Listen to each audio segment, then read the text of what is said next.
Electric field intensity due to uniformly charged thin spherical shell और hollow sphere। ये तीसरा application है।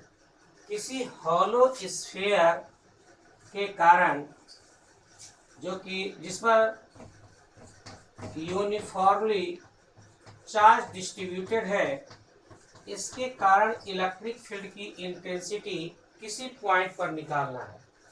तो केस इस हालत में तीन हो जाएंगे। पहला हो जाएगा व्हेन द पॉइंट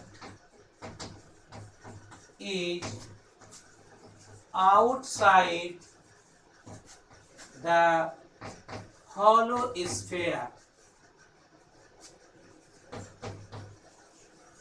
पहला कंडीशन हो जाएगा इस हॉलो स्फीयर से बाहर है हमारा पॉइंट।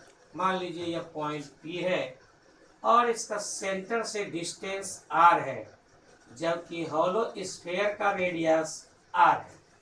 हम लोगों को गॉसेस थ्योरम को अप्लाई करके P पॉइंट पर इलेक्ट्रिक फील्ड की इंटेंसिटी निकालनी है।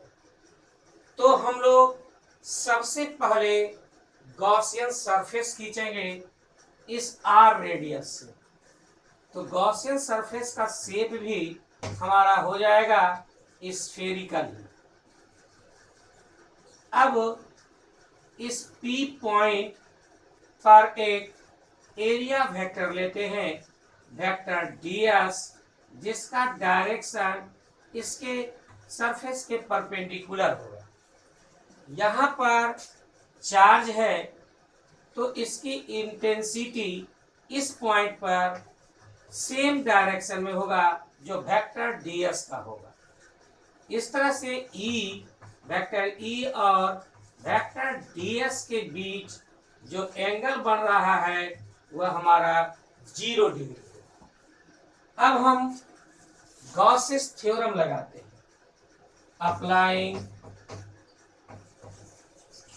Applying Gauss's theorem.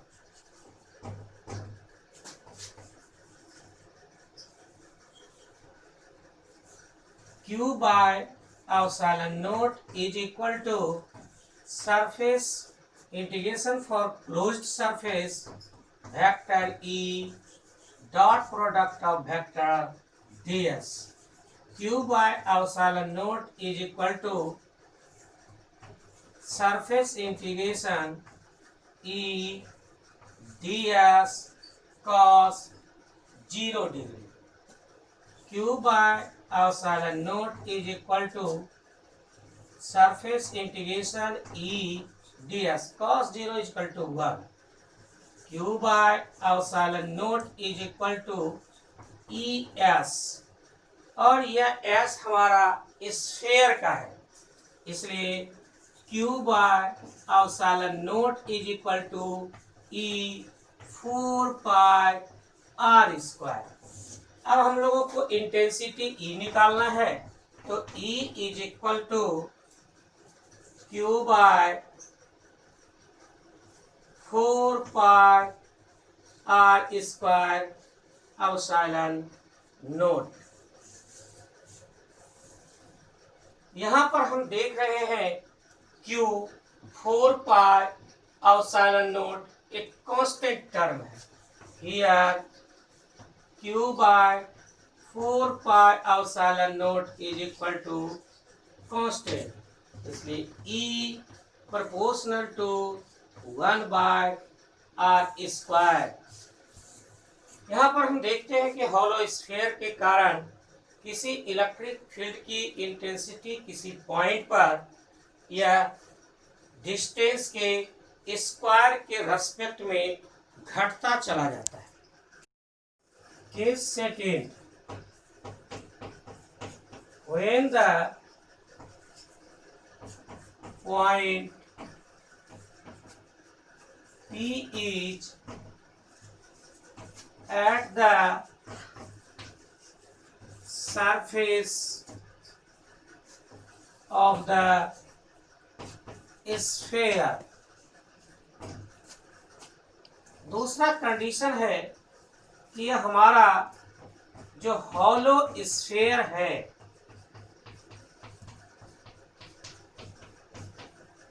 इसी के सरफेस पर पी पॉइंट है। यहाँ पर हम क्या देख रहे हैं कि इलेक्ट्रिक फील्ड की इंटेंसिटी इस डायरेक्शन में है और जो हम एरिया एलिमेंट लेंगे वह भी सेम डायरेक्शन में है। यहाँ पर हॉलो स्फीयर ही गॉसियन सरफेस का काम कर रहा है और अभी हम तुरंत निकाले हैं E is equal to 1/4 pi epsilon naught into Q by R square. इस कंडीशन में R is equal to R है, इसलिए हम लोग लिख सकते हैं इसको E is equal to 1/4 pi epsilon naught into Q by R square. यहाँ पर भी देख रहे हैं कि ये कांस्टेंट है। Here Q by 4 pi epsilon naught is equal to constant, so we can write E proportional to 1 by capital R square. Case third, when the point P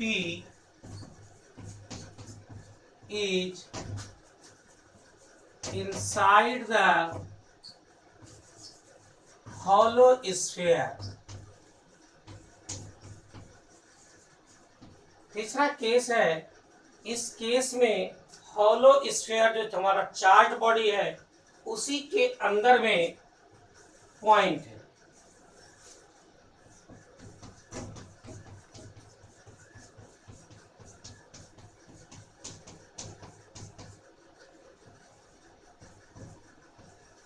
मान लीजिए कि यह पॉइंट P है जो सेंटर O से R distance पर है। Gauss's theorem का अप्लाई करने के लिए हमको इसी रेडियस से एक गॉसियन सरफेस खींचना होगा। तो R रेडियस से, स्मॉल r रेडियस से हम एक स्फीयर खींच लिए। हम जानते हैं कि गॉसेस थ्योरम में चार्ज को क्लोज्ड सरफेस से घिरा होना चाहिए। तो यहाँ पर कोई भी चार्ज इस गॉसियन सरफेस के अंदर नहीं है, इसलिए Q इज इक्वल टू 0। तो E is equal to 1/4 pi R square into Q by R square में हम Q का वैल्यू 0 पुट कर देंगे तो हो जाएगा हमारा 0 by R square. E is equal to 0, यानी किसी भी चार्ज्ड हॉलो स्फीयर के अंदर अगर कोई पॉइंट है तो वहां पर इलेक्ट्रिक फील्ड इंटेंसिटी, किसी इलेक्ट्रिक फील्ड का इंटेंसिटी 0 होगा। अब नए चैप्टर का शुरुआत कर रहे हैं, वह है कैपेसिटेंस। अब सबसे पहले इस शब्द को हम लोग पहचानेंगे कि क्या कह रहा है। हम एक 200 ml का एक ग्लास लेते हैं और इसमें पानी डालते हैं तो पूरे 200 ml पानी इसमें अट सकता है। एक बूंद भी क्या बेसी ज्यादा अट सकता है क्या? नहीं। तो इस ग्लास की कैपेसिटी या कैपेसिटेंस 200 मिलीलीटर हुआ और यह जो हमारा ग्लास हुआ यह हमारा कैपेसिटर हुआ। यानी किसी ग्लास में जितना पानी अट रहा है वही उसका कैपेसिटेंस है। यहाँ हम लोगों को ग्लास से कोई लेना देना नहीं है। चार्ज जो हम लोग स्टोर करेंगे वह बॉडी के सरफेस पर स्टोर करेंगे। तो कोई बॉडी अपने सरफेस पर कितना चार्ज स्टोर कर सकता है, वही उसका कैपेसिटेंस हुआ। और वह बॉडी जिस पर चार्ज स्टोर हो रहा है वह हमारा कैपेसिटर हुआ। इस कैपेसिटेंस को पढ़ने के पहले कुछ और टर्म्स को जानना जरूरी है। जितने भी सब्सटेंस हैं उसको हम दो पार्ट में बांट सकते हैं। पहला है कंडक्टर और दूसरा है इंसुलेटर। अब हम लोग कंडक्टर के बारे में जानकारी लेंगे। हमारे पास सब्सटेंस तीन तरीके का है, सॉलिड, लिक्विड और गैस। तो इस तीनों के संबंध में हम लोग अब देखेंगे कि इसके चार्ज कैरियर कौन है। यह हो गया हमारा सॉलिड, यह हो गया लिक्विड और यह हो गया गैस। सॉलिड का चार्ज कैरियर है इलेक्ट्रॉन्स एंड होल्स। इलेक्ट्रॉन्स के बारे में तो जानकारी है आपको, होल्स के बारे में थोड़ा देख लेते हैं। ये होल जो है वह हमारा सेमीकंडक्टर के केस में है। सेमीकंडक्टर जितने भी हैं उसके आउटर मोस्ट सेल पर 4 इलेक्ट्रॉन है और यह लो टेम्परेचर पर कोवैलेंट बॉन्ड अपने ही पड़ोस के एटम से कोवैलेंट बना करके एक लैटिस का निर्माण करता है। मान लीजिए यहाँ सिलिकॉन है तो सिलिकॉन की वैलेंसी 4 है। यह पड़ोस के 4 एटम से एक एक इलेक्ट्रॉन की साझेदारी करके कोवैलेंट बॉन्ड बनाए हुआ है। इसके पास एक भी फ्री इलेक्ट्रॉन नहीं है। इस तरह से यह लो टेम्परेचर पर इंसुलेटर की तरह काम करता है, लेकिन रूम टेम्परेचर पर इसके कुछ कोवैलेंट बॉन्ड्स टूट जाते हैं जिससे यहाँ एक होल बनता है और यहाँ से इलेक्ट्रॉन निकल करके मूव करना शुरू करता है इस पूरे सेमीकंडक्टर के बॉडी में। यह होल पॉजिटिव नेचर का होता है क्योंकि यह इलेक्ट्रॉन को एक्सेप्ट कर सकता है और यह भी मूव करता है, यह भी चार्ज होने का काम करता है। इसलिए सेमीकंडक्टर में इलेक्ट्रॉन और होल दोनों ही चार्ज कैरियर का काम करता है। लिक्विड में आयंस चार्ज कैरियर का काम करता है। एक्वस सॉल्यूशन किसी इलेक्ट्रोलाइट का सेल के अंदर आयंस के द्वारा ही इलेक्ट्रिक करंट सेटअप करता है। अब गैस को लेकर चले।